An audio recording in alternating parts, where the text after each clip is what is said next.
Assalamualaikum warahmatullahi taala wabarakatuh. Alhamdulillah wassalatu wassalamu ala asyrafil anbiya'i wal mursalin wa ala alihi wa sahbihi ajma'in. Alhamdulillah. Sihat ke semua hari ni? Ada tak yang sakit-sakit? Ada ke? Sakit perut ke? Demam ke? Ada tak? Kalau ada, tolong maklumkan kat Ustaz. Habis kelas nanti. Boleh Ustaz tolong hantar pergi hospital. Boleh? Baik, bagus. Jadi, Ustaz hari ni, semalam Ustaz tertinggal botol air Ustaz ni. Kan? Tertinggal dekat dalam bilik. Jadi, bertepatan dengan tajuk PDP kita pada hari ini, Ustaz nak tanya kepada kamu semua. Apakah kegunaan air dalam botol ni selain kita minum?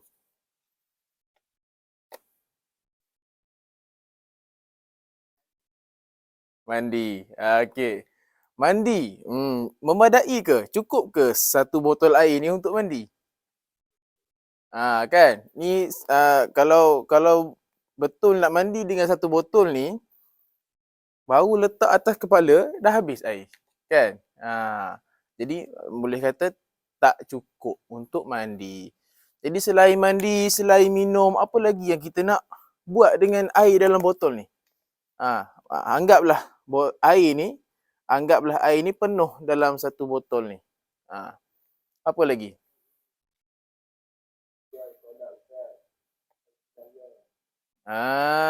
Pandai. Kita boleh ambil wuduk. Wuduk. Tahu kan wuduk? Sebelum ni pun mesti kamu semua pernah dengar perkataan wuduk ataupun kebiasaan orang Melayu kita panggil air sembahyang. Dalam yang sebetulnya adalah wuduk. Okey. Jadi kita nak belajar pada hari ini adalah wuduk. Baik, seperti yang Ustaz bagi tahu tadi, kita nak belajar tentang wuduk. Okey, kita mulakan pembelajaran kita pada hari ini dengan menulis hari. Hari ni hari apa? Hari ni hari Hari ni hari Khamis.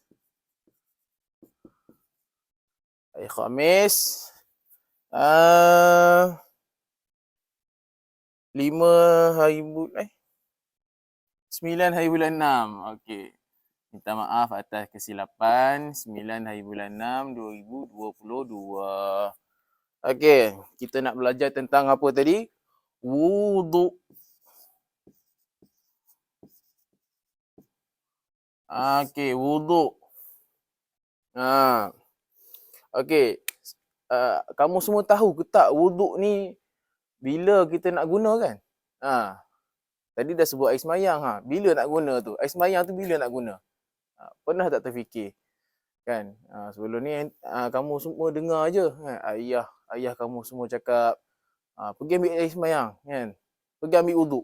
Kan? Jadi wuduk ni kita ambil sebelum melakukan solat. Sebelum melakukan solat. Sebelum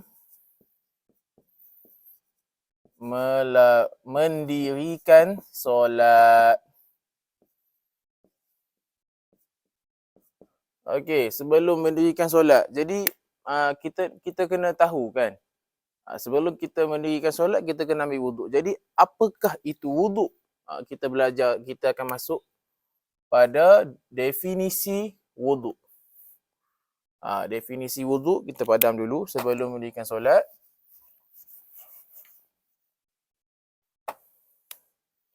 Definisi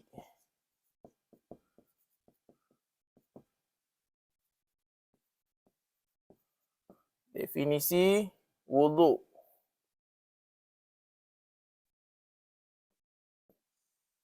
Okey, definisi wuduk. Yang pertama, definisi yang akan kita keluarkan adalah dari sudut bahasa. Dari sudut bahasa ataupun kalau kamu semua terbiasa dengan bahasa Arab, dari sudut lurah. Dari sudut lurah. Okey, apakah wuduk dari sudut bahasa? Dari sudut bahasa, seperti yang kamu semua tengok di dalam buku teks, ia adalah wuduk berasal daripada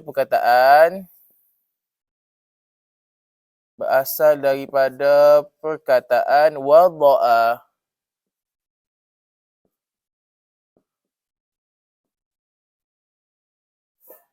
Perkataan wada'a, iaitu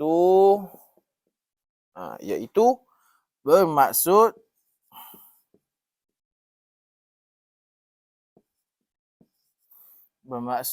kebaikan dan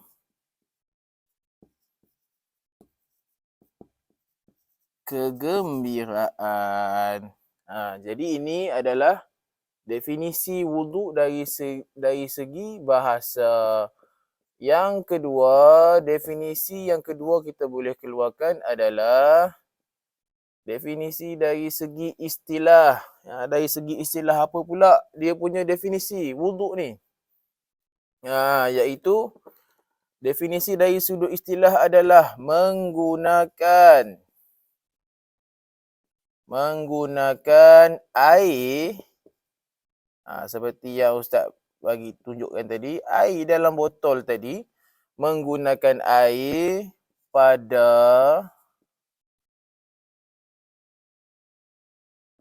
anggota bukaan tertentu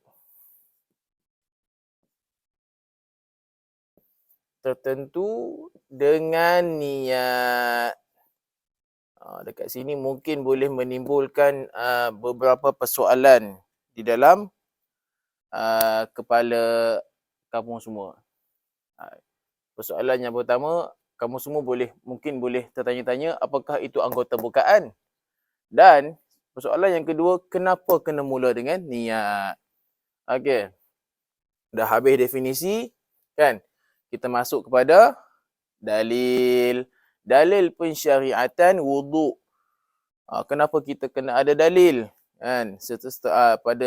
Pada zaman sekarang ni, bila melibatkan sesuatu syariat tu, biasanya orang akan minta dalil. Jadi Allah dah bagi dalil pensyariatan wuduk kepada kita semua sejak sekian lama. Apakah dalilnya? Dalil pensyariatan wuduk ni ada pada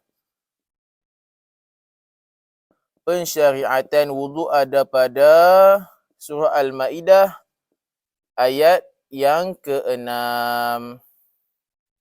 A'udzubillahi minasyaitonirrajim. Ya ayyuhalladzina amanu idza qumtum ila sholati faghsilu wujuhakum wa aydiyakum ilal marafiqi wamsahu bi ru'usikum wa arjulakum ilal ka'bain. Sadaqallahul azim. Terjemahan daripada dalil tadi kamu semua boleh bacakan di dalam buku teks yang berada di hadapan kamu semua. Okey, kita dah masuk dalil, dah masuk definisi. Jadi sepanjang ni dan setakat ni Ustaz, apa yang Ustaz harapkan tak banyak lah, kan? Kita manfaatkan buku nota yang ibu bapa kamu semua belikan. Macam mana kita nak manfaatkan? Tolong catat, kan? Takkan nak biarkan buku latihan tu kosong. Catat kan. Kita ni manusia itu pelupa. Kan? Tak dinamakan manusia kalau tidak kerana lupanya. Kan? Dalam perkataan manusia ni sendiri, ada perkataan nasiya. Nasiya ni bermaksud lupa. Kita ni pelupa. Okey. Okey. Tadi kita dah baca dalil daripada Al-Quran. Sekarang ni kita nak tengok dalil daripada hadis. Rasulullah SAW bersabda. Okey, cuba ikut Ustaz baca. La taqbalu salata man ahdatha hatta yatawadda'a. Macam tadi Ustaz bagi tahu, Ustaz minta bacakan terjemahan dalam buku teks. Sekarang ni Ustaz nak terjemahan hadis ni kita baca bersama-sama. Okey, kita dah baca matan hadis, kita baca terjemahan pula. Okey, maksudnya adalah tidak diterima. Ikut Ustaz. Ikut. Tidak diterima solat seseorang yang berhadas sehingga dia berwuduk. Maksudnya apa dekat sini? Maksudnya bila kita nak solat, kita kena ambil wuduk. Okey, baik. Semua dah faham ke? Ada tak yang tertinggal kereta api kat sini? Kalau ada tertinggal kereta api, tolong angkat tangan. Jangan diam. Dan teruskan dengan ketidakfahaman kamu tu. Ada tak yang tak faham? Jangan apa panggil? Diam-diam. Dalam masa yang sama, soal macam-macam dalam kepala kan. Tak mendapat jawapan. Tanya Ustaz kalau ada persoalan. Apakah maksud hadas? Ada seorang pelajar yang menanyakan tentang apakah maksud hadas. Dekat sini kan. Apakah maksud hadas? Okey. Apakah maksud hadas? Okey, sebenarnya Ustaz akan cuba cari maklumat lah berkenaan hadas ni. Ustaz akan bagi tahu apakah maksud hadas di PDP yang akan datang. Boleh? Boleh tak bagi siapa yang bertanya tu? Harap bersabarlah ya. Okey. Kita dah masuk dalil. Kita masuk kepada hukum. Kita duk amal-amal ni kan. Apa hukum? Apa hukum wuduk tu? Okey, dah masuk kepada dalil daripada hadis. Kita masuk pula kepada hukum wuduk. Kita amalkan wuduk. Diwajibkan ke atas kita wuduk. Apa kan hukum dia kan? Okey, yang pertama hukumnya adalah wajib. Bukan wajib al-gunnah bukan. Wajib al-gunnah adalah wajib dengung. Sekarang ni wajib sahaja. Okey, wajib. Yang kedua sunat. Okey, cuba bagi tahu dekat ustaz, apakah itu wajib? Bagaimanakah yang dikatakan wajib? Cuba bagi tahu. Pandai. Tak buat dapat pahala, tak buat dapat dosa. Okey. Jadi kedua-dua hukum ni dia berbeza-beza tatkala dia bergantung kepada situasi. Jadi situasi apakah yang menjatuhkan hukum wajib ke atas kita untuk berwuduk. Cuba bagi jawapan. Ustaz bagi soalan, kamu semua bagi jawapan.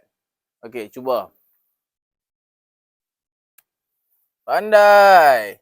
Siapa tu yang bagi tahu tu solat tu? Oh, anak soleh. Ketika melakukan solat kan. Kita dah beritahu, ustaz dah bagi tahu pada awal kelas tadi, nak melakukan solat kena wuduk. Dah tentu wuduk itu wajib ketika hendak melakukan solat. Okey, yang kedua, situasi yang kedua yang mewajibkan kita untuk berwuduk. Apa? Okey, yang kedua, memegang atau membawa Al-Quran. Memegang atau membawa Al-Quran. Mesti dalam kalangan antum ada yang pelik kan? Rasa macam sebelum ni dengar boleh pegang Al-Quran tanpa wuduk. Kenapa pula kenapa pula sekarang ni ustaz bagi tahu nak pegang Al-Quran wajib wuduk. Jadi Al-Quran dekat sini, Al-Quran yang dimaksudkan dekat sini adalah Al-Quran yang jenis yang versi lama kan. Al-Quran yang kamu semua dengar tu adalah Al-Quran terjemahan. Barangkali ada yang tertukar. Versi lama ni macam mana? Versi lama dia tak ada terjemahan apa-apa langsung. Memang ayat Al-Quran semata-mata. Boleh faham tak? Bagus. Okey, kita pergi kepada sunat pula. Situasi apakah yang menjadi hukum sunat kepada kita untuk berwuduk? Okey, sunat. Okey. Situasi apakah yang menjatuhkan hukum sunat kepada kita untuk berwuduk? Yang pertama, yang jadi sunat untuk kita berwuduk ni ketika berhadas kecil.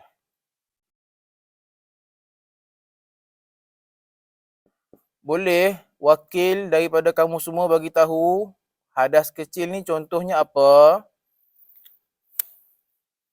Hadas kecil. Mesti ada di antara kamu semua yang memikirkan bahawa hadas kecil ni mesti kencing kan? Mesti buang air kecil. Sebab dia tulis kecil dekat sini. Betul tak? Mesti ada salah seorang daripada kamu semua. Ustaz nak bagi tahu tak tepat. Hadas kecil ni bermaksud, hadas kecil ni seperti buang air kecil. Okey, itu dah tentulah buang air kecil. Yang kedua, hadas kecil juga. Buang air besar. Ustaz tak naklah sebut dalam bahasa lain kan. Sebab kita sedang dalam PDP. Buang air besar. Buang air besar pun termasuk dalam hadas kecil. Lepas kita buang air kecil ataupun air besar, sunat untuk kita mengambil wuduk. Boleh faham tak?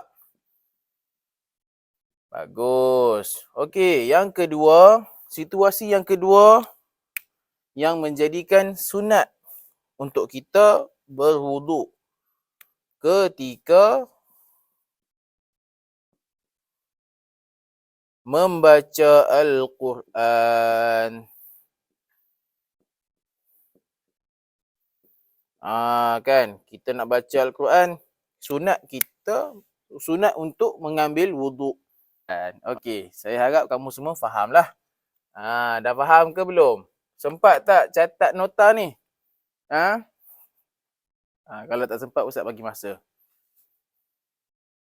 Dah. Okey, kita dah masuk kepada hukum. dah bincangkan tentang hukum. Kita nak masuk kepada apa? Rasa-rasa lepas hukum kita nak bincang tentang apa? Kita nak bincang tentang rukun lah. Rukun kan? Sesuatu syariat tu ada rukunnya. Rukun wudu. Okey. Rukun wudu. Rukun wudu yang pertama. Okey, cuba bagi tahu. Sebut dengan lantang. Okey, niat. Yang kedua, basuh muka. Okey, Ustaz sebut ni, Ustaz tulis di papan putih ni. Kejap lagi Ustaz akan tunjukkan demo. Ya, demo jika kalau ada yang tak tahu kan. Okey, lepas basuh muka kita basuh tangan. Basuh tangan hingga ke siku. Yang keempat, apa dia? Basuh kepala. Okey, betul dah basuh kepala. Tapi taklah kita basahkan keseluruhan kepala, kan? Kita basuh sebahagian ataupun sebahagian ni boleh dimaksudkan dengan 3 helai memadai, cukup 3 helai rambut. 3 helai rambut sudah dikira sebahagian. Okey, yang kelima. Dah basuh kepala. Apa dia? Telinga. Okey, telinga. Kita cuba masukkan Okey, telinga. Basuh telinga. Kan ada kawan kamu bagi tahu basuh telinga juga rukun. Okey, yang keenam. Okey, dah basuh telinga, kita basuh kaki. Okey. Basuh kaki hingga buku lali.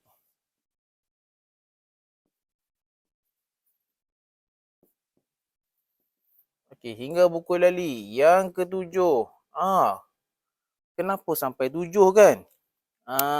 Mesti ada satu yang tersilap tambah, kan? Okey. Apa yang silap? Cuba beritahu Ustaz. Pandai, basuh telinga ni tak termasuk dalam rukun wudu. Ianya hanya adalah sunat. Okey. Jadi yang kelima tadi sepatutnya dekat sini. Okey. Faham tak? Basuh kaki hingga buku lali pada rukun yang kelima. Okey, yang akhir sekali. Tertib. Ada yang tanya. Tertib tu apa? Kan? Tertib tu apa?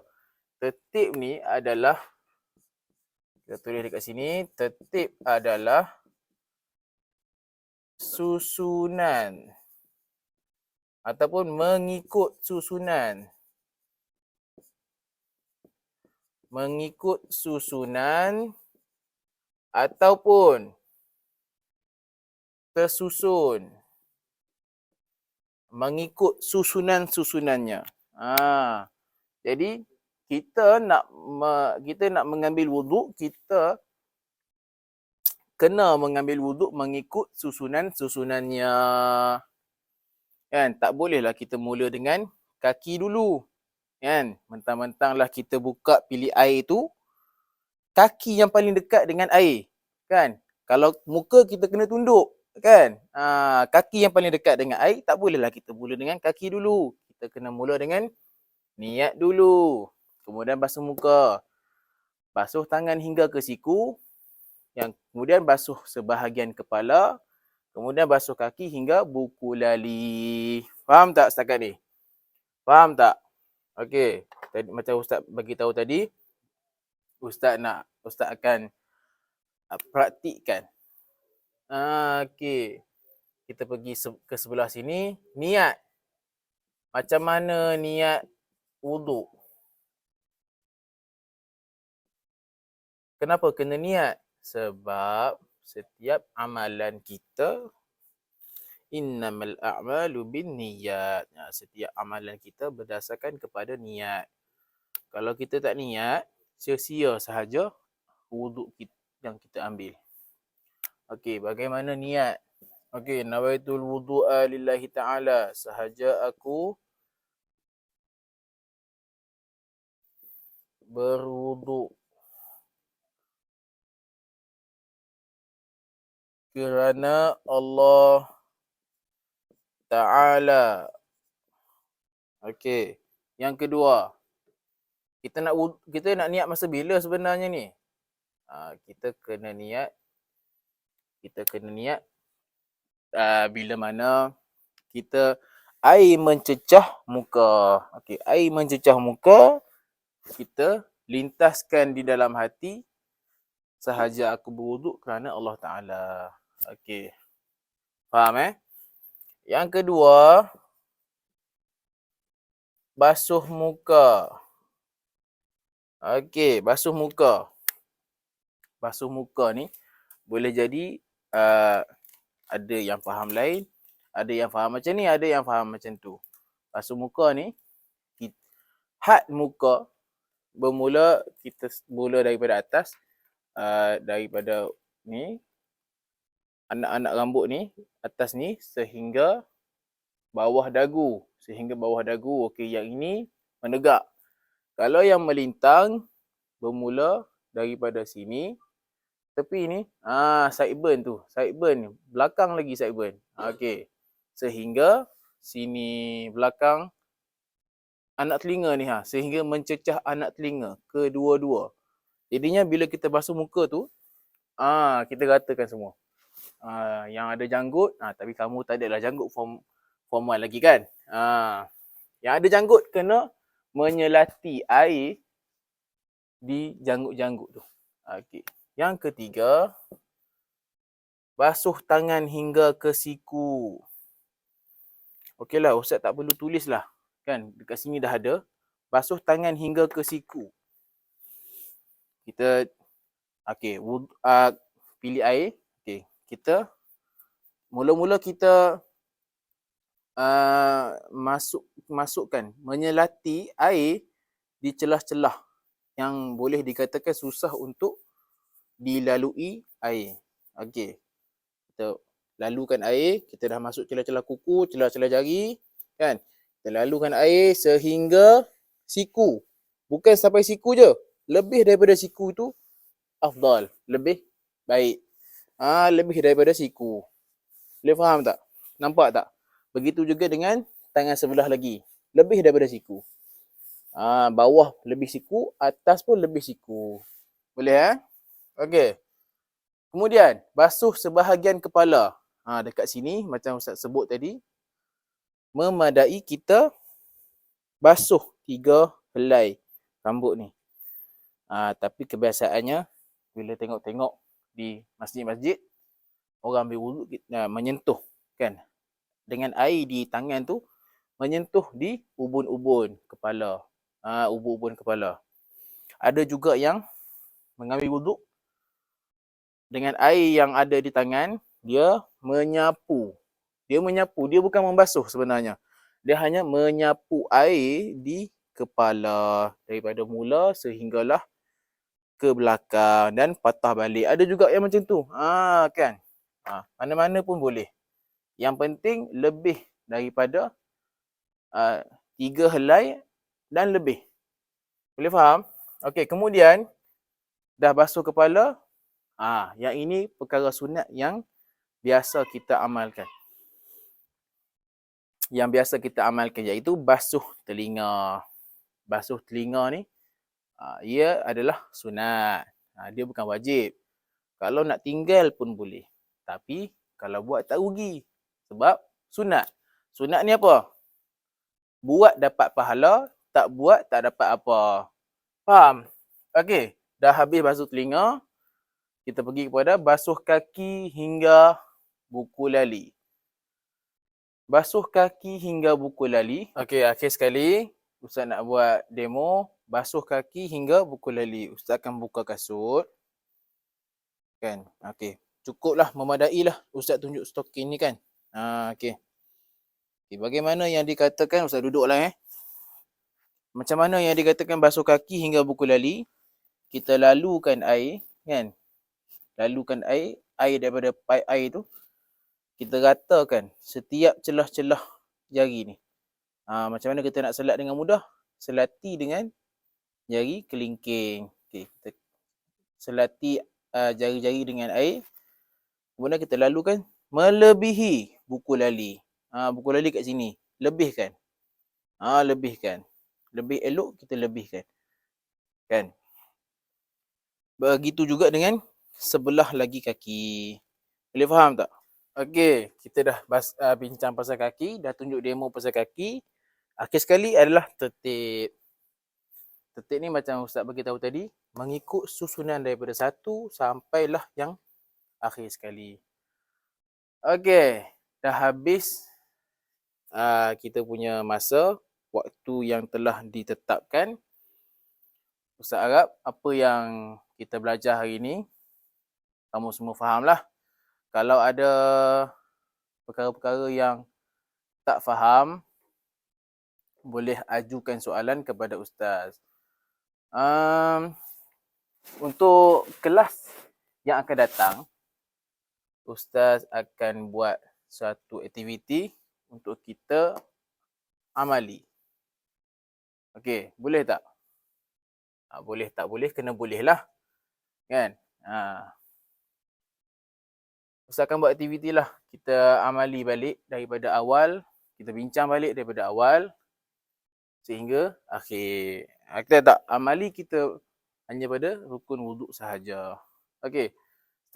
Setakat kita belajar ni 20 sekian minit ni, siapa yang tak faham? Ada tak yang tak faham? Berkenaan dengan soalan hadas tadi, insya-Allah Ustaz akan jawab pada kelas akan datang. Boleh tak? Bagus. Okey. Seperti yang kita, apa yang kita bincangkan tadi adalah dalil. Definisi. Kita bincangkan definisi. Kemudian dalil daripada Al-Quran, dalil daripada hadis. Lepas kita bincang dalil daripada hadis, kita bincangkan hukum. Hukum wuduk boleh jadi dua, mengikut situasi, iaitu wajib dan sunat. Okey. Kemudian dah bincang pasal hukum, kita bincang pula pasal rukun wuduk yang kita baru sahaja selesai. Okey, alhamdulillah. Tamat PDP kita pada hari ini. InsyaAllah di waktu yang sama dan hari yang sama kita akan berjumpa lagi. Assalamualaikum warahmatullahi taala wabarakatuh.